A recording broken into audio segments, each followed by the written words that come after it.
Welcome back. This is the Above Average FPL podcast. My name's Adam, and as always, I'm joined by Baker. Good evening, mate. How you doing? I'm all right. A little cold. Cold?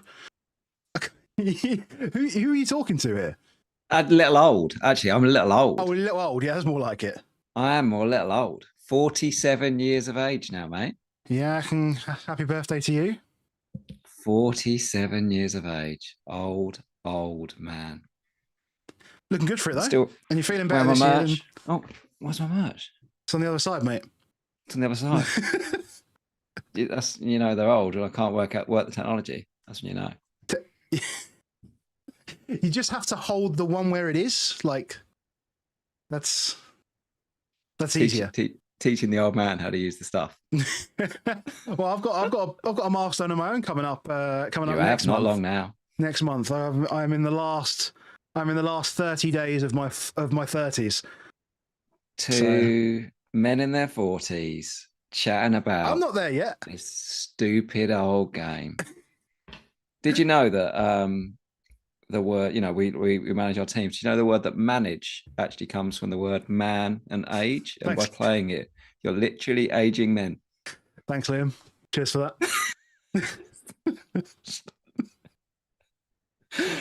Absolute nonsense. I bet he so hoped he could have buried that. Yeah, definitely. So let's caveat it straight away, right? If anybody says anything to do with the traitors, you're done. You're out. You're gone forever. Like literally gone forever. Yeah. We'll just get that out of the way. We are obviously live now for you, those listening back. It is just gone 8:30 in the UK. So we got game week 22 in front of us. Landscape is changing a little bit. How did the process help you with this week? Well, I think it. I think it was more that I needed to make sure that I was covering certain things in the future, and maybe not having sort of the blinkers on the short term. And if I did do anything for the short term, that it meant that I was actually planning on maximizing that. So things like making sure that I've got some Bournemouth. Like, do I need to cover off some Liverpool this week? Like, what do I need to do to make sure that I'm ready for 31 when people are going to be dead ending and all this sort of stuff? So I have thought about all of those things while building the wildcard. I've got a few fun picks in there, I think. And so hopefully it means I can have a little bit of fun over the next few weeks, more than anything. I haven't seen it. So I will see it at the same time as the stream. Yeah. There was some good stuff out this week. Good stuff out today is JC from the process on the Solio did a sort of blanks and doubles and chip stuff. And then James and Suj for their Planet FBL did theirs today. So look, we're not the strategy boys. It won't be for us, but I definitely think it's worthwhile going and spending some time and looking at that for anybody that hasn't seen them. I'd also say like the podcast that Praz did on his own for the FPL Wire as well. So that was really good as well. So those really good, really helpful. And just to keep mental noting when these things are taking place. I mean, obviously, the games that have just gone on in the last couple of days, the City-Newcastle game and the Arsenal-Chelsea game means that the favourites of those fixtures are likely to go through. Like, Chelsea haven't beaten Arsenal in the last nine attempts, and obviously now Arsenal are quite heavy favourites to go through. Obviously, City winning 2-0, that feels almost like a formality, and they've obviously strengthened in January as well to try and make sure that's a thing. So I think the doubles are potentially, or at least one of them is becoming more likely. Arsenal Wolves in 26 is the one that we think is happening in 26. Yeah, and I think I've prepared for that. So, is the color of your t-shirt saying that you've prepared for that? Well, the color of my t-shirt is just aligning with the fact that I saw it when Volo did the thumbnail. I thought I'll just put it back on. Oh, it's not. It's not because you've got triple walls. Absolutely not. No, that would be completely ridiculous. I'm pretty sure on Wildcard last year you brought in at least, was it Jose Sarr or Sam Johnston? I can't remember. You definitely had at least one Wolves keeper last season. So I had Sam Johnston. I think it was like game week 8 or 9 from the wild card, and then I had him through all that period where the fixtures got better in the second half of the first half of the season. If that makes sense. Yeah. And he lost his place. And he lost his place after about 2 weeks. And I was like, "What the hell am I doing here? This is absolutely ridiculous." Yeah. So, big week. I took a lot, I'd say, from the process. It was really good listening. I mean, it was good to have two people smarter than us talk about the game in Johnny and Ivan. And it swayed me. And unfortunately, it has derailed the tail train. I am sad. I am sad to say it's derailed the tail train. And that, well, it got worse and worse, didn't it? I was like, yeah. He wants out. He wants to go. We're not going to let him go, but he wants to go. And then you were like, oh, good. And now we've signed Conor Gallagher. How do you feel about Conor Gallagher signing? I don't hate it, but also I just don't understand it at the same time. Yeah. I think there's a bit where he's like, I'm a bit frozen out here. If I've got an opportunity to come back to the UK, back to London, and like, this is good for me. So it's good for him, I guess. For us, he had some really good times at Palace. Like, there was times where I think we were considering picking him, but never picked him a few years back. That season at Palace, like, he was ridiculous. Yeah, we've got different roles we've seen him in. You know, historically, more of a midfielder, but we did have that period of time at Palace where obviously he was playing in the sort of 10 role. I think the thing for us is if anyone wonders why Spurs fans would be a bit reticent of it, it's because I think most people should see it and go, well, he's better than what you've got. Why aren't you really, really happy? Like, and I think we are really happy is Conor Gallagher looks a really good price and is an upgrade on what we've got. But what it does mean is it's that you then put a blocker probably on the progression of Bergvall and Gray, like, so the two best hopeful guys you've got coming through. And it doesn't change the fact that we've got no progressive passes. Yeah. But maybe Thomas Frank will never want to play progressive passes, and therefore he just bypasses the midfield, and this works. I do think, and I've seen a number of people now definitely starting to say this, that they suspect that he might play the same role he played at Palace, which was the number 10. Now, he got a lot of points when he was that number 10. And do you remember one of the things about it was that it was quite frustrating? He never got bonus, did he? When he kept scoring but never got bonus, and he never got bonus because he never touched the ball. I remember us doing it ad nauseum on the pod. Was that you wouldn't see any of it. Now it might be slightly different this year because one of the things he does do is he gets recoveries. But I think he might play in the 10, and I think it will push Xavi Simons wide. It takes a lot of pressure off Xavi Simons if he goes wide. And that's why the tail train's there, because it could quite easily turn out to be Odegaard and Simons on the wings, and suddenly you're like, what do you do? And it could even be Colin Moani, couldn't it? If Solanke's fine, it could be Moani on one side, and even a 4-2-2-2 almost to an extent, couldn't it, as well, with Colin Moani and Solanke, and then Gallagher and Xavi as the guys behind it. You just don't know, but there is a world where Conor Gallagher at 5.5 is cheap. It's just bloody hard to know, isn't it? Because if he turns up on Saturday and starts playing alongside Polinia, then you're like, well, that's a waste of time. Yeah. It'd be interesting to see how that changes things. Obviously, as you say, Solanke's coming back now. I just wonder whether that will make a difference. But I think what's happened in the past is we've looked at when Solanke or someone like that has come back, and we've gone, this is the piece that is missing that we needed. And I don't think we're quite there yet with anybody that comes into the squad right now. No. And it's going to take a few weeks for us to see the benefit of that, if it is definitely good for us. So from an FPL perspective, I'm still kind of just leave Spurs alone. Yeah. And what about other new signings though so far? So Semenyo, I'm suddenly quite fearful of the 20% that I was like really I was like really like nice. Everyone's now got four City players next to it, and now I'm like, oh, they've got Semenyo because he's looked fantastic in both these games. I can't imagine. I can't imagine he went there just to make up numbers though, or anything like that. Like he's going to want to stamp his foot down.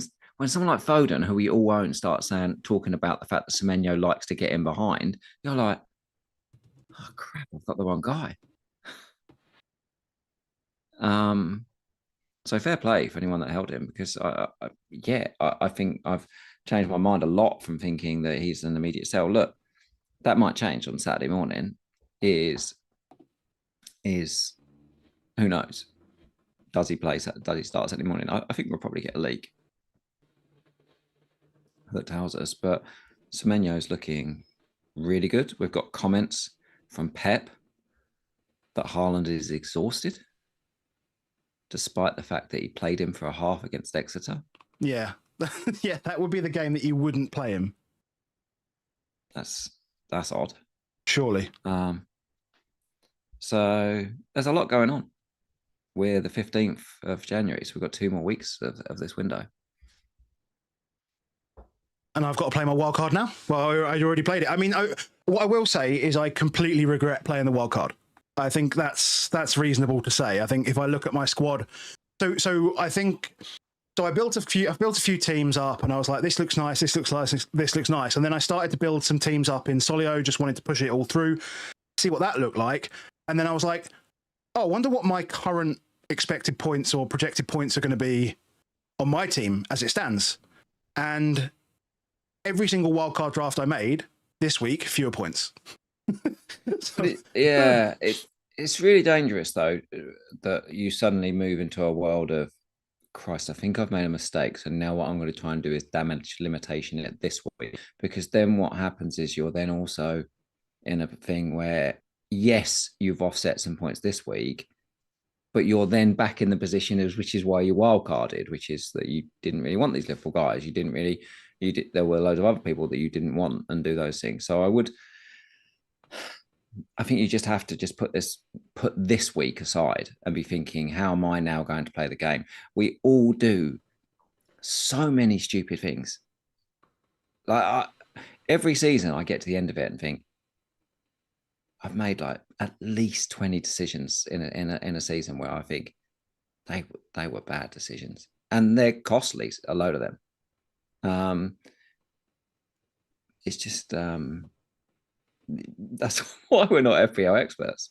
But the one thing I think is always important is that you don't try and fix the errors almost to an extent. Like you just go, okay, well now what's the best hand I can play with what I've got? Yeah, and I'd like to think that I've done that. We'll see when we get to it. Yeah. So I was going to just say, for the people in the chat, hello. We have seen you. Shout out to anybody watching back.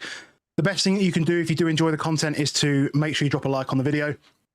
If you want to see more from Baker and myself, and also the process. I'm not sure whether we will probably maybe have one more in the international break.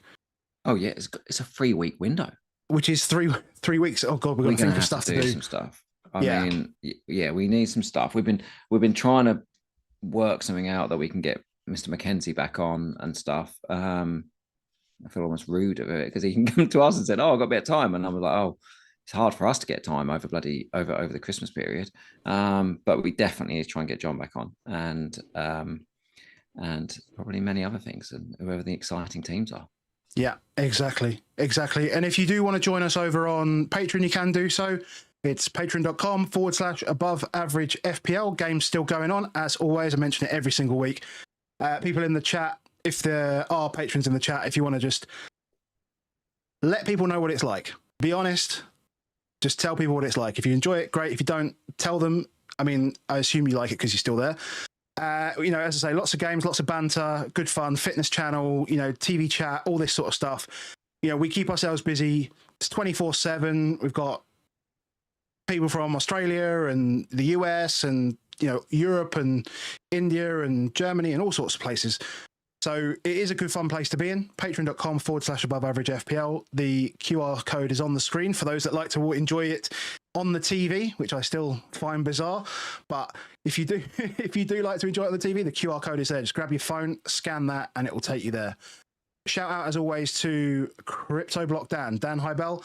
If you are curious about crypto, if you are in the crypto space and would just like some advice, then Dan is the person to speak to.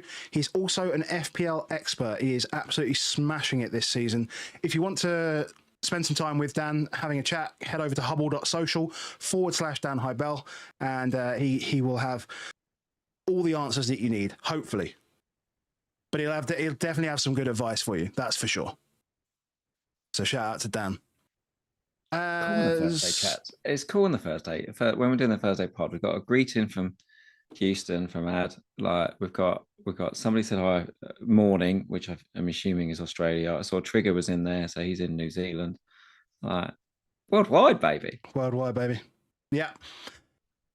Rob T, as always, puts out his wonderful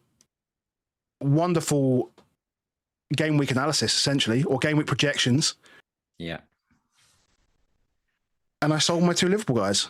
2. At least 2. This one is really interesting. I can't remember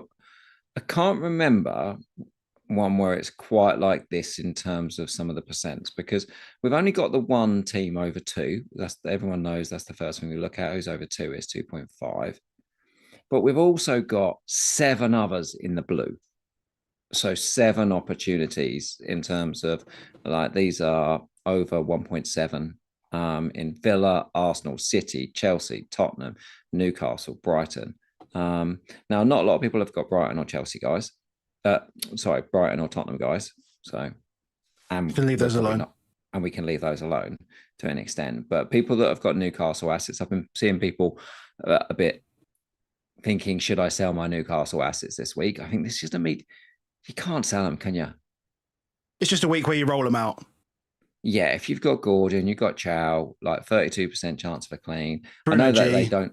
Bruno G, definite, like isn't easy, but Gordon, like the ones that people are worried about, is the Bruno G guys like me are like, yeah, whatever.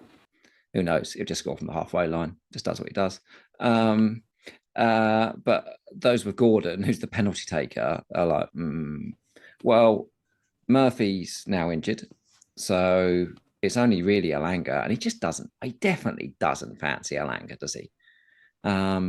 So it's half hour from Alanga for one of the 2 guys. You just got, if you've got Gordon, you've got to play him this week. I agree. Got to. Brighton 1.94 home to Bournemouth. That's where Bournemouth are from a defensive aspect at the moment. That's insane. Like I can't remember the last time. I think Brighton maybe when they play Burnley maybe get over 2. But other than that, Brighton don't normally ever get projected goals of over 2. They're two teams where it'll be because we know as much that Brighton do like to be quite attacking, and it's quite frantic. Like games with Brighton are quite frantic. Like you're never quite sure about when you play your defenders. You're never quite sure when you play for Bruggen, and you're never quite sure whether you want to play the attackers because you don't know. It could be 3-1, it could be 1-1. It does always feel like the Leicesters of old. Like Brighton games always start 1-1, and Brighton and Bournemouth, certainly, or Bournemouth games in particular, I guess they start 1-1 and then they just go mental from there. It's quite interesting though with Bournemouth for people that look at fixture tickers, which is virtually all of us, is Bournemouth when they play at home are currently marked as a red fixture for all teams. So Liverpool go away to Bournemouth next week, and that's down as like a red fixture. When your people are looking at their tickers and they're like, "This is bad," they're down as a red fixture. When Villa go there in 25, that's a red fixture. You know, Brentford when they go there in 29 is a red fixture. But if you've got Thiago, you've actually got Burnley, Bournemouth, Wolves in a free game, window. Like at the moment, the tickers won't change themselves to suddenly be, oh, actually this isn't there. But I think even I don't think you could call Bournemouth in any fixture red now as a defensive aspect. From a defensive aspect, but they've lost their best attacker as well. So it's like I'm going to find it really difficult to judge Bournemouth over the next few weeks, like with the Kluivert injury and with Semenyo gone. I just don't know yet, but I'm weird. So if you're wildcarding in 22, I think you have to take the punt that they are going to still produce, because I think that's a piece where people won't look to jump back in, because it's not a priority to get Bournemouth over the next X amount of weeks. It just isn't. No, it's not. It's not. With Bournemouth, the thing that Bournemouth historically have done really well is like just live in the chaos. But I don't think I've seen recently, watching them, that they're not quite as toe to toe as they used to be. But I wonder if they have to turn more that way, which could just be good for the attack, can't it? It could be, if you've got those guys, it could just be that they've got to try and shoot out every game. But it is interesting to see a team like Brighton be who are not like high scorers in this league. I would expect that to be like a 1.7, maybe 1.6. To see it out that high feels big. Chelsea, and really interesting in it, is I'm trying to work out whether that's an immediate reaction to the.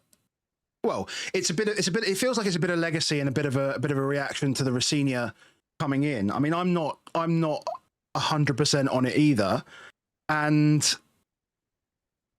but with Cole Palmer coming back in, like he trained, right? So he's gonna play, I think. Yeah, I think that it's reasonable that they would be up and around there. I mean, Brentford, the thing about Brentford is that the last 5 games, like people are saying, well, Brentford are doing fantastic. Their last 5 games have been absolutely great. I mean, but if you look at the teams that they've played, then it's, they've played Wolves, they've played Spurs, they've played Everton. They've played like 5, they've played West Ham, I think. They've played 5 of like the worst teams in the league at the moment. And well, yeah, that's why a lot of people had Thiago, and why he's absolutely destroyed us. But I think a lot of people, if you owned Collins or Kelleher for the last few weeks, you also know, you've got more points than you probably should have got over the last few weeks. Like those two have absolutely hammered it.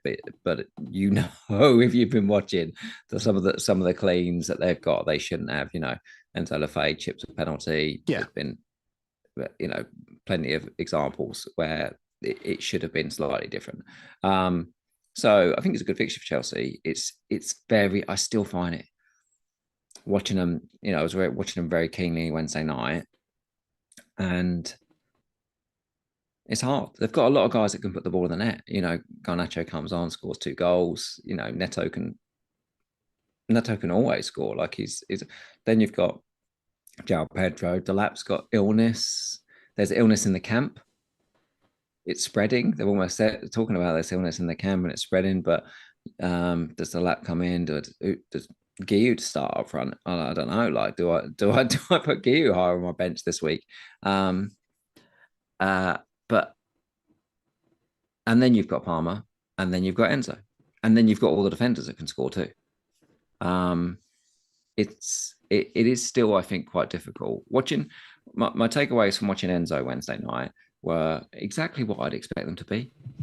Is if you look at the first Garnacho goal, it goes over Enzo's head by about 3 millimeters of Enzo doing exactly what you expect him to do, which is late run with power, try and connect. He connects it at 1,000,000 miles an hour, which is why sometimes he misses those chances. Like one of the reasons people talk about the underperformance of Enzo, but one of the reasons is he attacks it with such like sprinter-like pace that quite often he's completely reliant on what the quality of the ball that comes across to him. So he does miss some some big chances, but he won't obviously register any XG for that because he didn't touch it. But he did that repeatedly. Other than that, he was playing very, very deep because the fact is Delap wasn't there. So then João Pedro swaps into the 10 and blah, blah, blah. James doesn't play, so he gets corners, so he's a bit more creative. Enzo's just, I think Enzo's a really, really, really good pick in terms of the price that you're getting him for. And he's undervalued, I think. Like his view was saying is, do you think he's a 6.4, is he? Something like that, yeah. Yeah. I don't think he's much more than a £7 million pick, but I think 6.4 is cheap. Yeah, I mean, obviously he's priced there because he's not on penalties, right? And he's essentially the second midfielder in that team. Well, he's also priced there because he doesn't DEFCON, and he's also priced there because he doesn't actually do a lot in the assist things. You know, I had this conversation with my pal Danny in the week, and I was like, right, close your eyes and tell me how an Enzo return happens. And it's the same. Everyone can picture it. It's a crash box to his head, or it's a cutback from an attack. That's it. It's not great through ball. It's not cross from out wide. It's not actually any of those things. He only has one of two ways of doing it, which is why he's only got one assist all season. I don't know if he's got more FPL assists, but in real assists, he's got one assist all season. He's a goal scorer. All of his goals, his 6 goals he scored this season, they're like Calvert-Lewin. If you look at his goal map, it's actually almost identical to Calvert-Lewin's goal map. Yeah, I mean, that makes sense. He's there for it. But what that does mean is he doesn't really get the DEFCON. He doesn't really just get all those extra, just cheapo assists that happen all the time. Like he'll get the odd one if he's taking the corners, but you can't even guarantee he's going to take the corners. Yeah. And I think in terms of the defense, I think Chalobah feels to me like the only real pick right now. And the reason like people have their concerns over the defense. And I saw a comment in the chat saying Chelsea are poor at home. Yes, there is a massive caveat on Chelsea's like expected goals conceded is that they've had something like 6 or 7 red cards. Like you're naturally going to concede more chances when you're down to 10 men. Now, discipline on the team is obviously a problem. They need to fix that, but you can't almost quantify that. You can't. I don't really think there's a data point you can work with on that. Actually, there is with this one actually. So I can give you some of this, and I can't claim this, but it was the Pivot guys were talking about this. Is not only have they had a load of red cards, but they're the worst team literally the world has ever seen when they go down to 10. so there is quantifiable of how much a red card hurts you, and it's not that much. It's really not that much. But the second they go down to 10, stuff you. And it's probably because of Enzo Fernandez, because it's just, you saw it the other night, like he just loses his brain, and we know it because we've got Christian Romero, and they are good pals, and they do the same shit with their team. When shit hits the fan, they're like, stuff this. Let's fight the world. Yeah, exactly. But yeah, all of their data from a defensive point is swayed massively by the fact that they go nuts if they get a man sent off. You can't predict that they're going to get a man sent off. No, that's the tough part.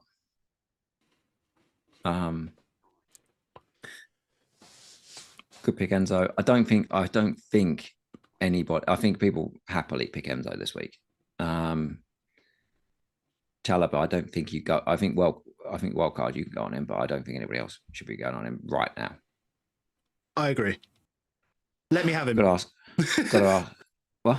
I said, let me have him. And yeah, you're going to ask the question. Can we take on Erling Haaland this week? I think there's reasonable opportunities to take him on either with Ekatike, or you could potentially take him on with Florian Wirtz as well. I think either or feels good. Wirtz is hitting one of those purple patches as we were talking about on the old process the other day. And we were talking about that you don't want purple patch players. You don't want them, but when they're in there, for me, it feels like a potential captaincy option. Albeit, if Wirtz does well, then Ekatike does well. So maybe you just... That's the problem. Yeah, is they work really well together. That's the problem. You're not putting Florian Wirtz in your wildcard, are you? I might do. Oh, for fuck's sake. It's better than Soboslai. It's better than Soboslai, but the problem is, I'm really tempted by it. I am, or I was to an extent, but it's still the same problem of in 2 weeks' time, you do not want Florian Wirtz under any circumstances. So you then are banking a transfer. Absolutely, 100%. And there's one player who has 2 absolutely stinking fixtures in the next 2 weeks that everyone is going to want in game week 24. But there's not just one person that everyone wants in 24. This is the thing, right? I was saying in the Discord earlier, is the number of people that we all want in 24 is really, really long. Like we all potentially, if somebody from Bournemouth stands up, we might want Evan Nilsson might be the boy. He might be on pens. I still wouldn't pick him. But he might be. I mean, they've lost Kluivert and they've lost a guy who doesn't enter the box all the time, Semenyo, but bandwagons can happen. Ollie Watkins, that bandwagon could happen. Yeah, he very much could be a bandwagon that can happen. And so I'm like, so you could do Ekatike and go to Ekatike to Watkins. Like that's also if you're looking at booking somebody. With Chelsea, Palmer, obviously, Delap might just be somebody. There's a lot of these guys. With Palace, Munoz, Sarr, Mateta, all 3 of them could be someone that you're suddenly like, okay, I need them. And then obviously the Man United, Bruno could be. Sesko suddenly scoring. Like all of these people, some of them, not all of them, but some of them will put their hand up. And if you've already been pigeonholed to say, I've got to do that move, then it's harder to do the other stuff. And also, think about your Arsenal triple. If one of your Arsenal triple gets injured, then all hell's gone. Because you're not going to go without Arsenal you're not going to go without triple Arsenal, are you? Nope. You're definitely going to have triple Arsenal. But they could, things do happen. You don't get, always get. You're going to tell yourself you're not the luckiest man on earth. Like if you yes, plan something in to the finite thing, it has to be such a slam dunk move. But I feel like I mean we'll see it in a bit. I feel like I'm covering off a lot of the risks and a lot of the picks that people will want to pick, or at least a few of the picks that people are possibly going to want to pick over the next. I expect 7-8 weeks. I expect Florian Wirtz to do brilliantly this week. That don't pretend that's anything different. But I don't think that necessarily has to say that you have to pick him. Don't have to pick it. I don't have to pick the guys that are going to score the points. There's 7 teams here. Yeah, Tottenham are going to score 1.8 goals. This is the part. Brighton is going to score 1.94. This is the bit where you look this weekend. Yeah, but who's going to score the goals for Brighton? Like who's going to create? Who's going to score the goals for Liverpool? Well, the goals are going to either come from Wirtz, Gakpo, or Ekatike. What? Szoboszlai can't score. Well, not if he's playing right back. McAllister can't score. McAllister hasn't scored in about 6 months, has he? That everyone can score. Everyone can score, fine, but I'm making that bet. I'm making that. Yeah, well, yes, they can. But then what are we talking about? Because like anyone can score in any team. We're saying which ones are most likely to. I believe that Wirtz is going to have a higher chance of. Fair play. But I think I would much rather. So I mean, we're getting like into my wildcard team almost, but I'd much rather have a Wirtz going into Bruno than an Ekatike going into Watkins.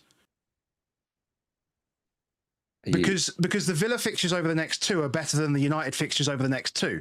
So then I get the best of both that way round. So you have Wirtz and Watkins. Yes. Told you it was fun. It's balls deep. It's what I'd Wirtz expect. has 1 goal this season. All of a sudden, he's a pick. He's a pick for 2 weeks against the worst team in the league. And Bournemouth, who are the worst defence in the league right now. Well, they're not the worst, but, they're just... I think he's looking great, but chances. There's zero chance if I owned him, I'm not selling him in 2 weeks' time. And that's that. Like, I just don't think we should be in that position right now to be buying guys. That's my whole back out really with Telberg and Wirtz, is that I just don't think it's the time of the season to be buying guys to dip out in 2 weeks' time. I think 1 player is fine. Like, this is like everything else. You've just said 2. You've just said 2. Which 2? Watkins isn't going anywhere. He's a punt. But he's a punt. But he's in a punt in a good team, in a good attack that's doing well, and his main competition is gone. Like, his main competition for minutes is gone. Like, he's the guy. They've just literally put Tammy Abraham's on his way. That's literally. I swear to God that is. I found out about that at 9:10 this evening. It's 9:10. He's on his way. What should we look at next? So, there's one thing getting Wirtz, but you have to double in and cap him over Haaland. Potentially, yes. Yeah.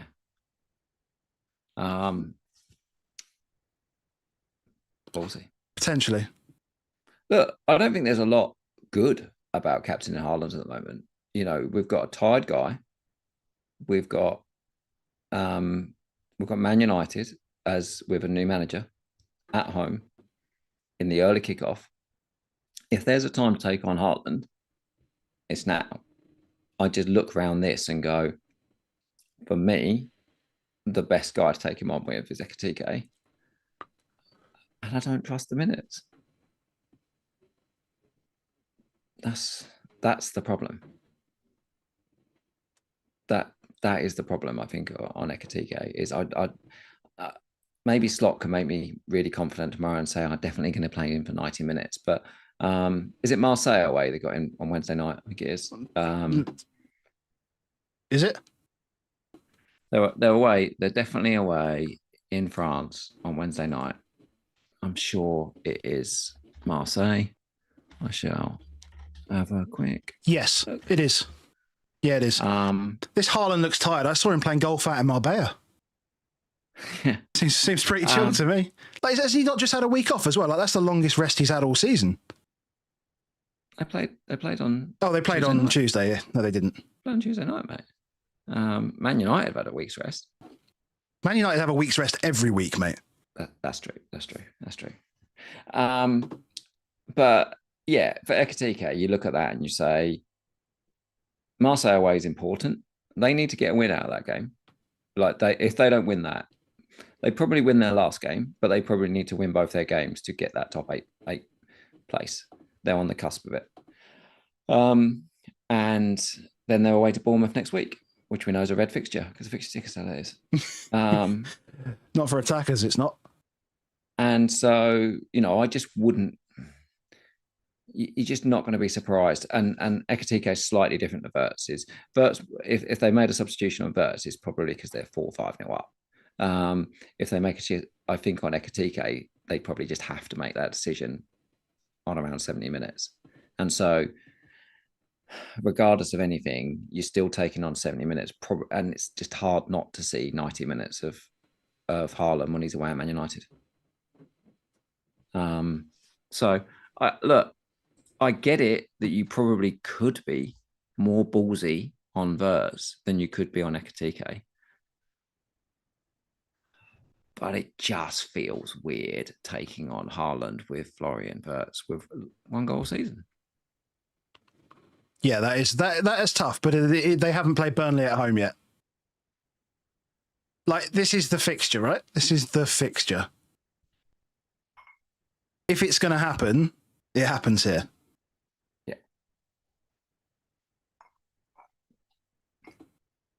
Next 6 game weeks for goals,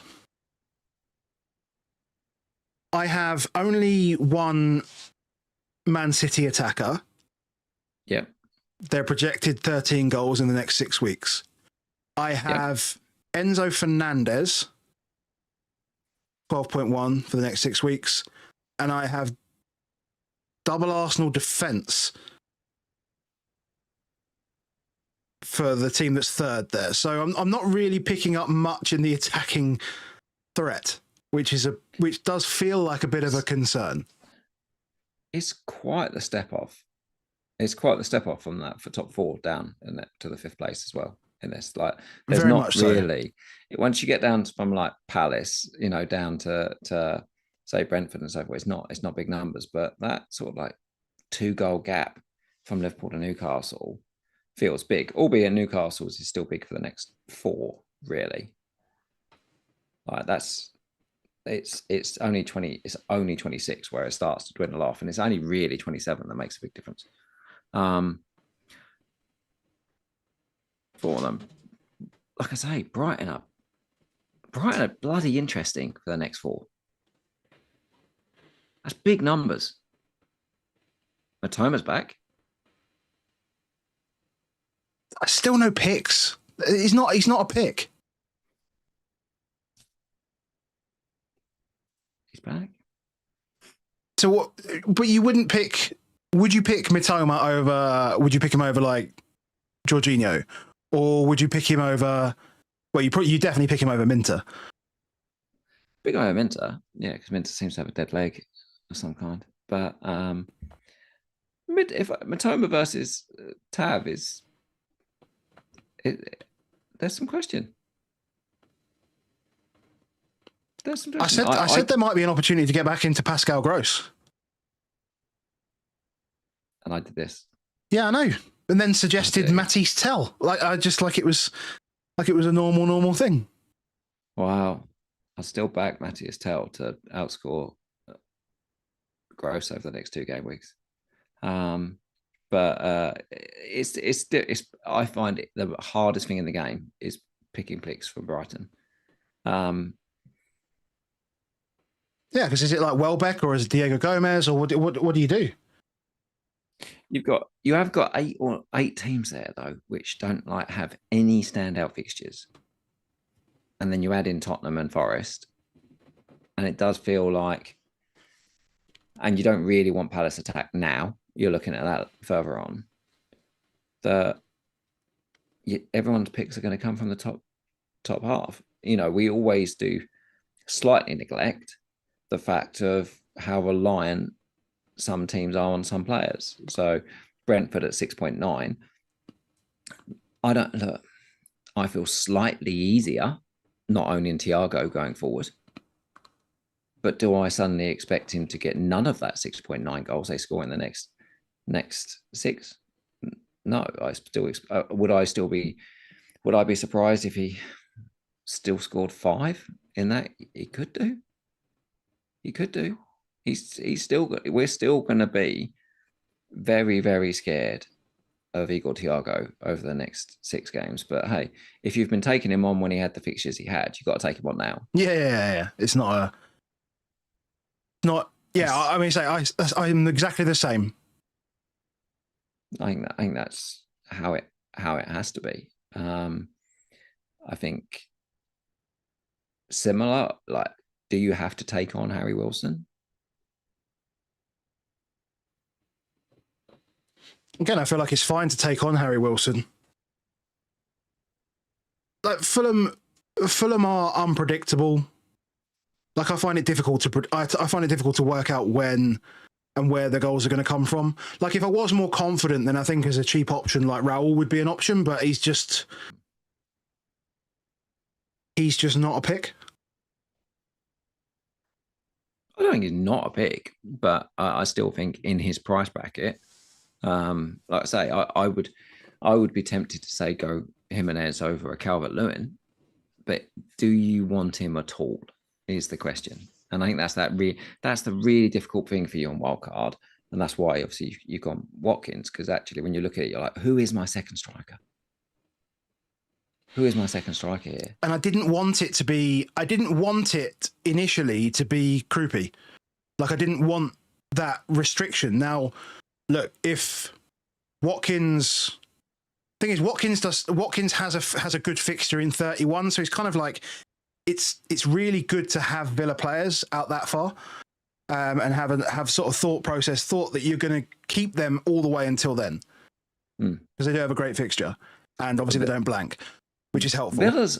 Villa's really, if you look at the fixtures, Newcastle away is in 23. And that's their hardest fixture through to game week 37. Yeah, exactly. That's their hardest fixture. What about defense? Go the defense ones, because I do think that with Villa, I still think Matty Cash. No, I can't do it, and that's for personal reasons. Like I looked at it, but I can't do it. I can't bring myself to do it. Like there's triple Arsenal and then there's Matty Cash, and it's like, yeah.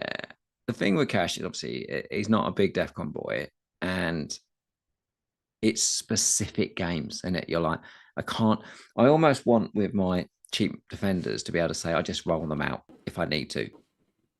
And I don't really want to do that rotation so often on that one. Whereas him, you're like, I'm definitely not playing him in 23. And I definitely don't want to play him in 25. And I definitely don't want to play him in 26. And therefore you're like, and then you start having to think about how do I plug the gaps in 23, 25, 26. So then almost conditionally puts you into another guy to then say, oh, okay, who's got better fixtures in those weeks that might sell me? That might work. And you're like, ah, oh, damn. So in 23, you could do, say, Collins or Mickey van der Ven, and then you're like, oh no, but they've got crap fiction 25, 26 too. Like that's the problem with Villa defenders. It's just, and obviously they've got Europe. That, I can't. I just look at this and go, you still need double Arsenal defense, don't you? Yeah, and I think particularly those weeks, like 25, 26, to be able to carry through both of those weeks, you want double Arsenal and a Chelsea. And it feels fine and it feels okay. Yeah. I think outside of that, it's really, really difficult. Yeah. Someone's saying in the chat, what about Emmy?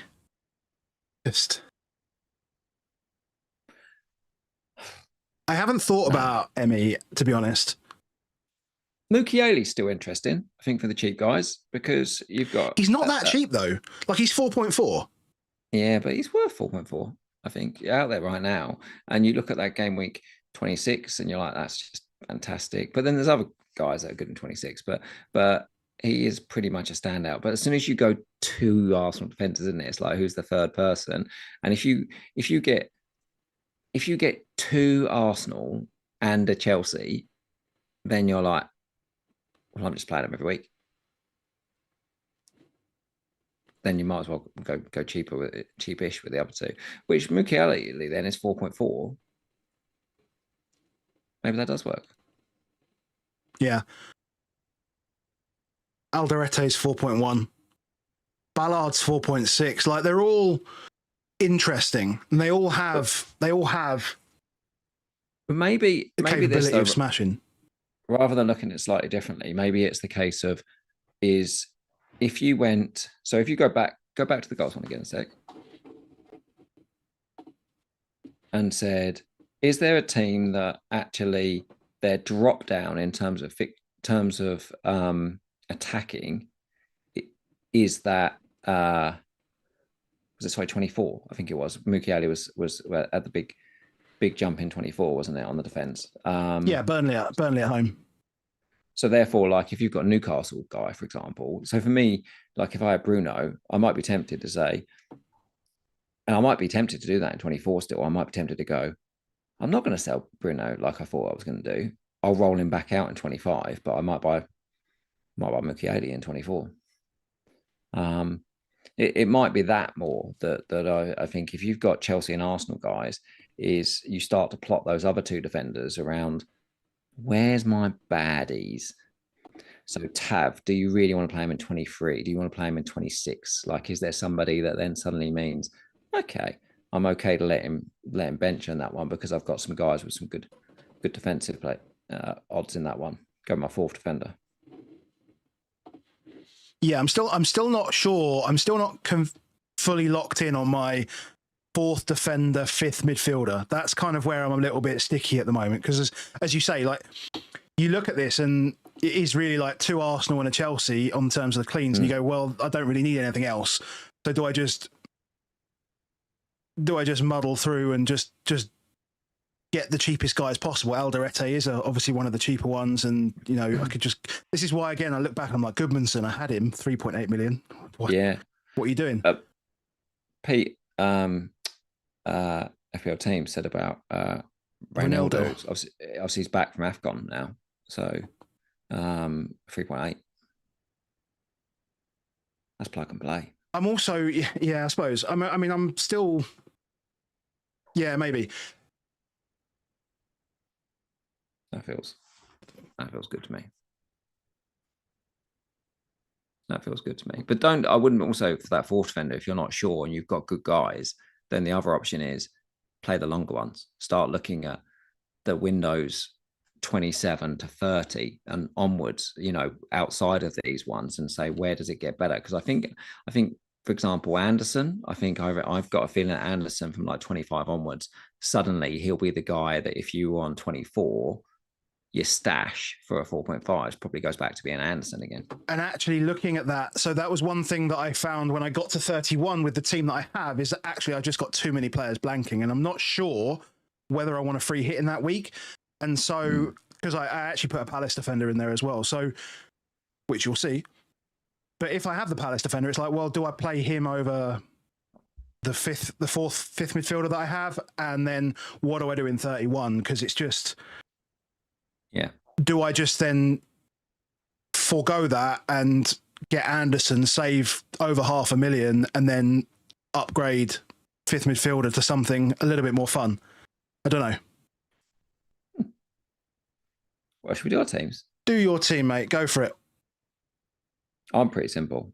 And mine is Verbruggen in goal. I've really only got 3 defenders this week because I don't really want to play Dorgu at home to Man City. Michael Keane, Porter. So it's Verbruggen over to Bravka. It's Verbruggen for the foreseeable now.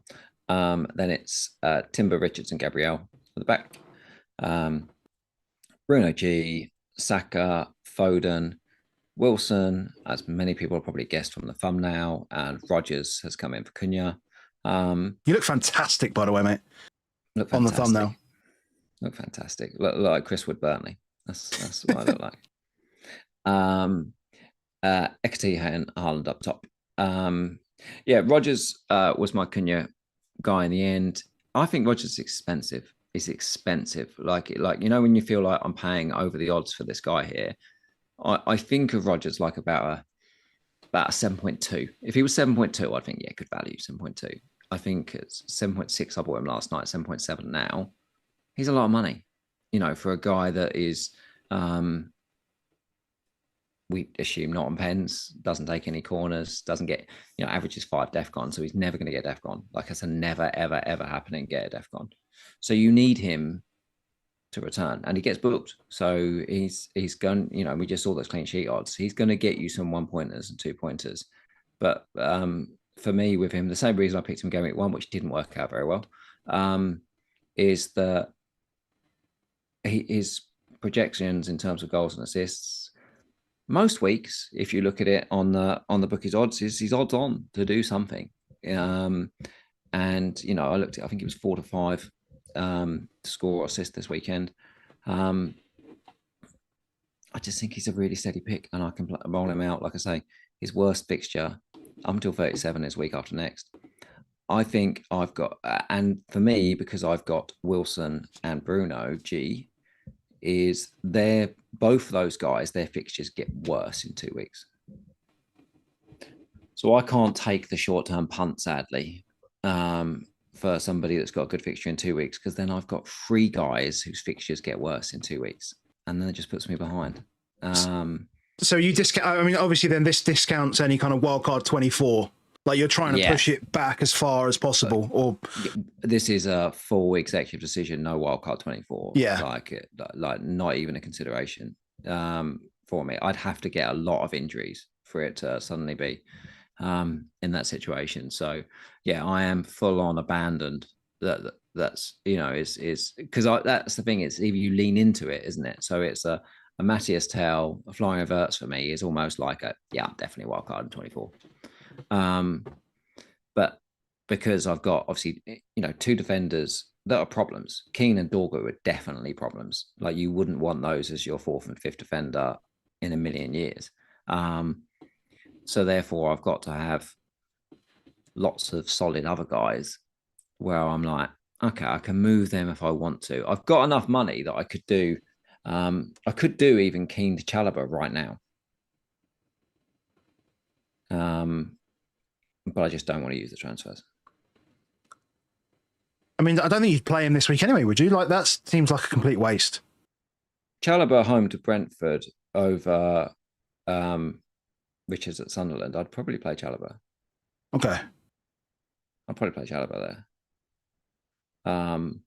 But it's not enough to do a transfer. I would be pretty sure though that I'll get priced out of being able to do, because Keane's going to drop, isn't he? And Chalobah's going to go up sooner rather than later. So I kind of just need to hope that Dorgu keeps his place, and in 2 weeks, and somehow that in 2 weeks' time, Keane is playing again. Yeah, I mean, there's a lot of good conversation. Like people have been tweaking about Carrick using Dorgu back on that left-hand side, like he's going to use him as a flying fullback or whatever. So I think it is just wait and see. Obviously, the fixtures do get better. Like say from 24, you're not going to get any reads on him though, are you? From Man City or Arsenal. Like even if he plays, doesn't mean he's going to play. You know what I mean? Is going forward. But I still see that if I had to, I'd just roll Richards out every game to 38, as long as he doesn't break. So therefore and I'm never going to bench Timber and Gabriel. So therefore I'm like, I just have to hope they play every week. And I'm assuming that where I want to focus my transfers is going to be on the likes of Bruno Fernandes. I'm assuming that although I didn't buy Enzo this week, do I think it's almost nailed on that in 24 I do Bruno G and Foden to Bruno F and Enzo? Probably. Feels pretty easy, that. So work it out in a few weeks. But yeah, I'm just trying to keep myself in a I feel very template. Jesus Christ. I mean, if Thiago braced this weekend, I'm like, I don't think I've got the effective ownership gains to make those points back up. I think you'll be fine. Well, it should be fine. I've pretty much got 7 of the top 10 most owned attackers in the game. Yeah. There's literally Rice, Semenyo, and Thiago are probably the only 3 guys that are going to be over 20% I don't own in attack. Maybe Cunha. But it's a bit boring. I don't mind boring for a few weeks. You don't. That's you. Suppose we better move on to me then. Show the World Cup. So, I've got Robin Roofs in goal, and Dubravka obviously still on my bench. I've got Gabriel, Chalobah, Timber, Lacroix, and Senesi. Now it does feel a bit awkward, even like 4th and 5th. There was a world where I was trying to give myself the opportunity to potentially bench boost in 24 because the fixtures all work out really nicely for everybody. And it's a case of I can just get that chip out of the way and then move on and then try and navigate 31 with transfers and then use the doubles for free hit and triple captains, kind of rough and ready thinking. And then I can obviously dead end the spot at some point if I need to, when I need to. Wirtz, Rogers, Rice, Enzo, Tavernier, midfielders.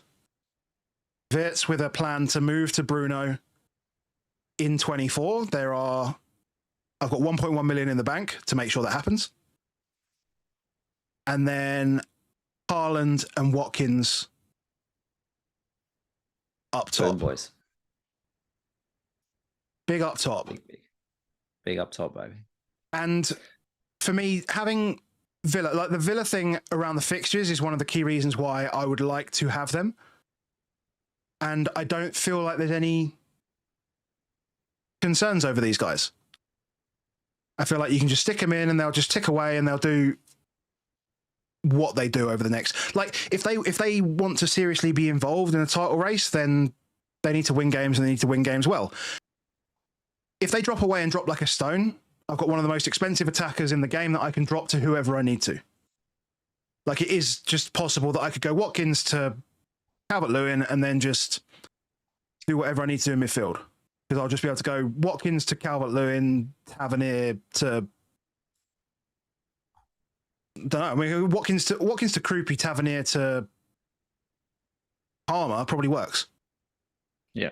So it's like I can get out of an issue if I absolutely need to. People are asking me about plans to get Munoz. I'm already unsure about Lacroix. I think there's a good set of fixtures for Palace, 26, 27, 30. All good. Everything else is a bit crap, actually. Yeah. I don't love it. This week's the defense thing I'm already a bit concerned about. Going away to Brighton, away to United, away to Spurs probably isn't too bad. And then they blank in 31. Or potentially blank in 31. So it doesn't feel like it's a must get to. No, I guess that it wasn't a must get to previously, but he suddenly became 40% owned and started scoring. And then suddenly it was like, oh. So, yeah, we will see what happens when Danny Munoz starts doing Danny Munoz things. But he's not cheap. He's not cheap to get to. He's 5.8. And look, if he suddenly becomes essential, Chalobah's there too. Yeah. I mean, with having the cheap fifth midfielder, it does mean I can use Senesi in the good fixtures as well. They've got Wolves coming up, West Ham, Sunderland at home. They've got Everton, all good fixtures. Senesi, DEFCON, whatever.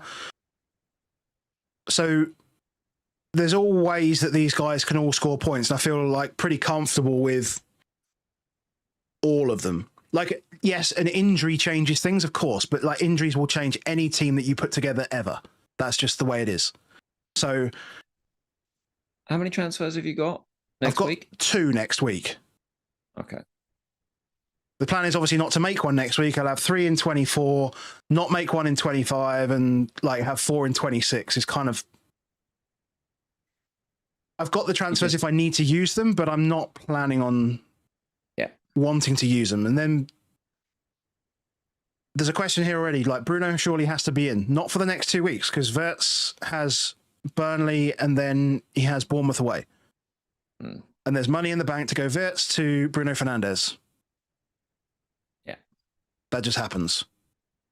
Yeah. It looks very difficult that you ever end up with Saka or Palmer in this team, doesn't it? Without Watkins, like again, Watkins comes down, everything else can go up. It's fine. But he's never a sell, is he? Once you go Watkins, it's a very difficult sell, I think. Yeah, it'd literally have to be a 60-minute man because apparently Tammy Abraham's coming and. Yeah, but it's the thing with the thing that's there is that it whenever it's I have to sell Watkins to get a midfielder, then it's an extra transfer too, isn't it?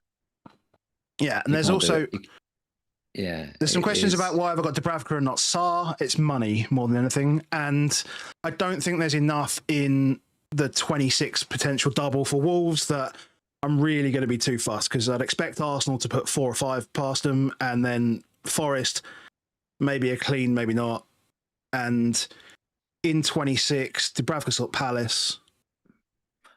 You have got the money there then to do Munoz rather than Lacroix. But then I wouldn't have Bruno Fernandes. And then you wouldn't have Bruno Fernandes. Yeah. So, but then I also could do like Senesi down to Ronaldo, for example, and then Lacroix can be Munoz, and I can probably because Senesi to Ronaldo is going to be 0.7 million, Lacroix to Munoz will be 0.7 million, and then I could potentially do it that way around, and then still have the money for Bruno. I'd be quite tempted. So there are options. It is. I've still got a couple of days, but it's that fifth midfielder and that sort of fourth defender. That's. I mean, like I've got Senesi and Lacroix. Like Senesi is my fifth defender. Feels like I can use 5 at the back whenever the hell I want. Yeah. And it means also that I can get through. You're going to have Arsenal Chelsea in 28 as well. You're planning to have obviously Bruno, Rodgers, Rice, and Enzo across this midfield. Yeah. And Haaland and Watkins. Those 6 are playing every single week, and they do play every single week. Like I know Watkins sometimes doesn't start, but he plays every week. Like he's always coming on. You're never benching him. There's an argument to bench Enzo in perhaps a game where Bournemouth in 28 when they play Arsenal and Bournemouth have Sunderland, for example. Yeah. In this setup. Yeah. So it does allow me to even drop Chalobah down as well. Get Chalobah out of the team in that week. But it does feel like a bit much to have. I don't know. I feel like it's a bit much to have. Effectively, what I'm looking at is a 5-5-2. You know, in terms of it's not a clear 3-4-3 or it's not a clear 3-5-2 every week on this one. Is you could at any point play 5 at the back, you could at any point play the 5 in midfield, and then you've got the 2 up front, and that doesn't even discount the fact that Mane's obviously smashing it, and therefore I'm a little bit like you could go down on one. You could strip some money out on one. I struggle to see then you're going to play all of them, but that's potentially that's a me thing. I'd like to. You like to leave as many flags and as many people that don't play on the bench as possible. Just or at least have a real pecking order, because what I'm doing is reducing the decisions that I have to make in my head every week. That's more than anything else. Is I want to be the case of I'm not going to have to make the decision on that. I'm not going to have to make the decision on that. Each week, if you've got on here, so you've got 12 really good outfielders and you've got to play 10 of them every week, you are having to think which 2 go on the bench every week. And that's a decision, and that enables you to then rue that decision a little bit. And therefore, if I can say, okay, by doing this, not only do I get to potentially cement, create a wider margin between the starting player and the bench player, but secondly, I just tax my brain less. Then I don't have to manage as much, which means I don't age as a man as much. Potentially, yeah, but also at the same time, when people are navigating into say 31 and dead ending, I've got to get transfers through there. I've got to get players through there. I can't wildcard out of it, for example. I've got to still find enough transfers to bench boost in a reasonable week if I want to do that later on when the doubles come. I can't use a wildcard to do that. So whilst I agree that maybe taking one down might be okay, if I have to do it, if I have 2 players that are too cheap down there and I need everyone that's going to play, or maybe I just have the cheapest guys that play. Maybe it's just having the cheapest guys that play. Because anytime you want to, if you had said, I'm not going to go in for any non-playing guys, but if you had someone non-playing, you have to make 2 transfers to make him someone else automatically. Yeah. Whereas I can choose a week to make somebody cheaper once I've dealt with the chip that needs all the players to play. So I am creating extra stress in my brain to try and avoid having so much stress when everyone's just chilling with as many transfers as they want and wildcards and free hitting when I'm taking hits and all this sort of stuff. Because I've got to build a squad that lasts as long as possible or gets to 5 transfers, whatever it is. So trying to take advantage of the Bournemouth thing from 24 to 28 is kind of good. Yeah, I mean, ultimately, robustness by having many, many players should mean that you have to make less transfers. In theory. How many times have you seen me roll? Exactly. Multiple weeks. Therefore, That's what I'm saying. Is that's why I'm always like, is match the style with the squad makeup. The problem is the more I try and match it up to my style, the closer I get back to the team that I had 10 days ago. Can't do nothing, mate. Press the button. I know, exactly. So I'm probably better off going away from that for a little bit at least, and then.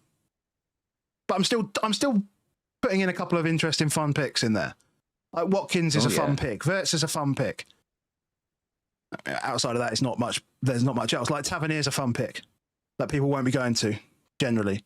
Roofs is a fun pick. Like I pick Roofs over. Like I'm paying the extra for Roofs over say Verbruggen because ultimately Sunderland's defence is as good as Brighton's defence. Just Roofs is a much better keeper. Just a much better keeper. I even had a look. So I had a look at like the teams that they played home and away because I had a concern that Sunderland had played all the teams in the bottom half of the table at home, and that's why their position was inflated, etc., etc. It's not even that. Like they've played equal amounts of game at home against the top half teams as they have the bottom half teams. So it's not like they've played. Not well. I might get this the wrong way around now, but they've played Man City at home. They're playing Arsenal away. They've played Liverpool at home. They're playing Chelsea away. They've played Brentford at home. They're playing, Man United away. It's literally like in and out, in and out, in and out as you go down it. So it's not like they're favouring one side or the other. So for the guy that's essentially topped the charts for the keepers, like why not just have him? Because the fixtures are pretty much the same. Like he could potentially do that again.